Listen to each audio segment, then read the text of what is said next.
Hello every one. അപ്പോൾ വളരെ important ആയിട്ടുള്ളൊരു നോട്ടിഫിക്കേഷൻ നിങ്ങളായിട്ട് ഷെയർ ചെയ്യാനായിട്ടാണ് കേട്ടോ.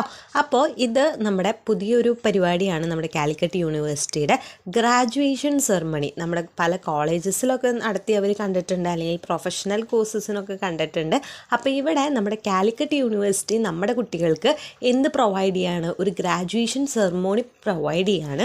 ഇനി ആർക്കാണ് പ്രൊവൈഡ് ചെയ്യണതെന്ന് വെച്ച് കഴിഞ്ഞാൽ 2021-22 ഇയറില്ലേ, ആ ഒരു ഇയറിൽ നമ്മൾ ഡിഗ്രി സ്റ്റുഡൻസ് അഡ്മിഷൻ എടുത്തിട്ടുള്ള ഡിഗ്രി സ്റ്റുഡൻസ് ആയിരിക്കും.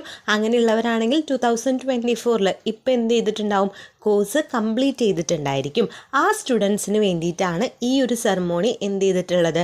കണ്ടക്റ്റ് ചെയ്യുന്നത്. അതുപോലെ തന്നെ നിങ്ങളിപ്പോൾ അഫിലിയേറ്റഡ് കോളേജസിൽ പഠിച്ചവരായിക്കോട്ടെ, ഡിസ്റ്റൻ്റ് ആയിട്ട് ചെയ്തവരായിക്കോട്ടെ, പ്രൈവറ്റ് രജിസ്ട്രേഷൻ ആയിട്ട് ചെയ്തവരായിക്കോട്ടെ, ആര് തന്നെയാണെങ്കിലും യൂണിവേഴ്സിറ്റിക്ക് എന്തില്ല, പ്രശ്നമില്ല. നിങ്ങൾ എന്ത് ചെയ്യണം? അപ്ലൈ ചെയ്യണം കേട്ടോ. എന്ന് തൊട്ടാണ്? 22-ാം തീയതി 22/5/24 തൊട്ടിട്ട്, അതായത് മെയ് 22 തൊട്ട് മെയ് 31 വരെ നിങ്ങൾക്ക് എന്ത് ചെയ്യാനായിട്ട് പറ്റും? അപ്ലൈ ചെയ്യാനായിട്ട് പറ്റും. 31 മെയ് ആണ് അപ്ലൈ ചെയ്യേണ്ട ലാസ്റ്റ് ഡേറ്റ് കേട്ടോ. സ്റ്റുഡൻറ്റ് പോർട്ടലിൽ പോയിട്ട് നമ്മുടെ സാധാ വെബ്സൈറ്റിൽ പോയിട്ടാണ് ഇതിന് അപ്ലൈ ചെയ്യേണ്ടത്. അതുപോലെ തന്നെ നിങ്ങൾക്ക് ഈ ഒരു ഗ്രാജുവേഷൻ സെറമണിയിൽ നിങ്ങളുടെ സർട്ടിഫിക്കറ്റ് കിട്ടുന്നുണ്ട് അല്ലേ? പെട്ടെന്ന് കിട്ടും. ഈ ഒരു സെറമണിയിൽ വെച്ചിട്ട് തന്നെ നിങ്ങൾക്ക് സർട്ടിഫിക്കറ്റ് കിട്ടും. ഇല്ലയെന്നുണ്ടെങ്കിൽ കുറച്ച് ടൈം എടുത്തിട്ട് പോസ്റ്റലായിട്ടൊക്കെയാണ് വരാറ്. അപ്പോൾ അതുകൊണ്ട് നിങ്ങൾക്ക് പെട്ടെന്ന് കിട്ടുന്നത് കൊണ്ട് തന്നെ നിങ്ങൾ ഒരു ഫീസ് അവിടെ ഇതാക്കേണ്ടതായിട്ടുണ്ട്. 2000 റുപ്പീസ് ഫീസ് പേ ചെയ്യേണ്ടതായിട്ടുണ്ട്. അതും പേ ചെയ്ത് കഴിഞ്ഞാലാണ് നിങ്ങൾക്ക് ഈ ഒരു സെറമണിയിൽ പങ്കെടുക്കാനായിട്ട് പറ്റുള്ളൂ. ഇനി ഇത് എപ്പോഴാണ് ഉണ്ടാവുകയെന്ന് ചോദിച്ചാൽ അവർ നോട്ടിഫിക്കേഷനിൽ പറഞ്ഞിട്ടുള്ളത് ജൂൺ ലാസ്റ്റ് വീക്കോട് കൂടിയിട്ടൊക്കെ ഉണ്ടാവുന്നതാണ്. അതുപോലെ തന്നെ ഇനി എവിടെയാണെന്നുള്ളൊരു ക്വസ്റ്റ്യൻ ഉണ്ടാവും അല്ലേ? അത് അവർ പറഞ്ഞിട്ടുള്ളത് കുട്ടികളുടെ എത്ര പേര് അപ്ലൈ ചെയ്യണോ അത് നോക്കിയിട്ട് 5 ഡിഫറെൻറ്റ് സെൻറ്റേഴ്സിൽ, ചിലപ്പോൾ 5 ഡിസ്ട്രിക്റ്റിലൊക്കെ വെച്ചിട്ടായിരിക്കും അവർ കണ്ടക്ട് ചെയ്യുന്നുണ്ടായിരിക്കാമെന്ന് പറഞ്ഞിട്ടുണ്ട് കേട്ടോ. പിന്നെ അതുപോലെ വേറൊരു കാര്യം, ഇതിൻ്റെ ടൈമും ഡേറ്റും കാര്യങ്ങളൊക്കെ അവർ ഓൾറെഡി വെബ്സൈറ്റിൽ കൊടുക്കും.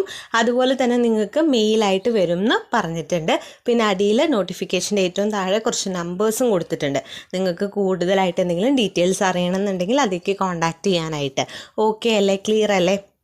അപ്പോൾ ഇത്രയും പറഞ്ഞ കാര്യങ്ങൾ ഓക്കെ ആയി, ക്ലിയർ ആയെന്ന് വിചാരിക്കുന്നു. എൻ്റെ ഒരു ഒപ്പീനിയൻ പറയുകയാണെങ്കിൽ അപ്ലൈ ചെയ്യാൻ പറ്റുന്നവരൊക്കെ അപ്ലൈ ചെയ്തോളൂ. കാരണം നിങ്ങൾക്ക് നല്ലൊരു എക്സ്പീരിയൻസ് ആയിരിക്കും. കാരണം ഒരു ഗ്രാജുവേഷൻ സെറമണി എന്നൊക്കെ പറയുമ്പോൾ നമ്മൾ ഗ്രാജുവേറ്റ് ആയി ആ ഒരു സർട്ടിഫിക്കറ്റും ഒക്കെ കിട്ടുന്ന ആ ഒരു മൊമെൻറ്റ് ചിലപ്പോൾ നല്ല അടിപൊളിയായിരിക്കും. എങ്ങനെയാണെന്ന് അറിയില്ല കേട്ടോ. ഫസ്റ്റായിട്ട് അവർ കണ്ടക്ട് ചെയ്യുന്നത് കൊണ്ട് എങ്ങനെയാണെന്ന് നമുക്ക് അറിയില്ല. അപ്പോൾ ചെയ്യാൻ പറ്റുന്നവർ ചെയ്ത് നോക്കുക കേട്ടോ. അപ്പോൾ ഈ ഒരു വീഡിയോ യൂസ്ഫുള്ളായെന്ന് വിചാരിക്കുന്നു. പിന്നെ ഇതുപോലത്തെ ഇമ്പോർട്ടൻ്റ് ആയിട്ടുള്ള അപ്ഡേറ്റ്സ് ഒക്കെ കിട്ടണമെന്നുണ്ടെങ്കിൽ നിങ്ങൾ നമ്മുടെ ചാനൽ സബ്സ്ക്രൈബ് ചെയ്തിട്ടില്ല എന്നുണ്ടെങ്കിൽ ജസ്റ്റ് ഒന്ന് സബ്സ്ക്രൈബ് ചെയ്തേക്കാം. പിന്നെ നിങ്ങൾക്ക് എന്തെങ്കിലും ഡൗട്ടോ സജഷൻസോ ഉണ്ടെങ്കിൽ കമൻറ്റ് ബോക്സിൽ കമൻറ്റ് കൂടി ചെയ്യട്ടോ.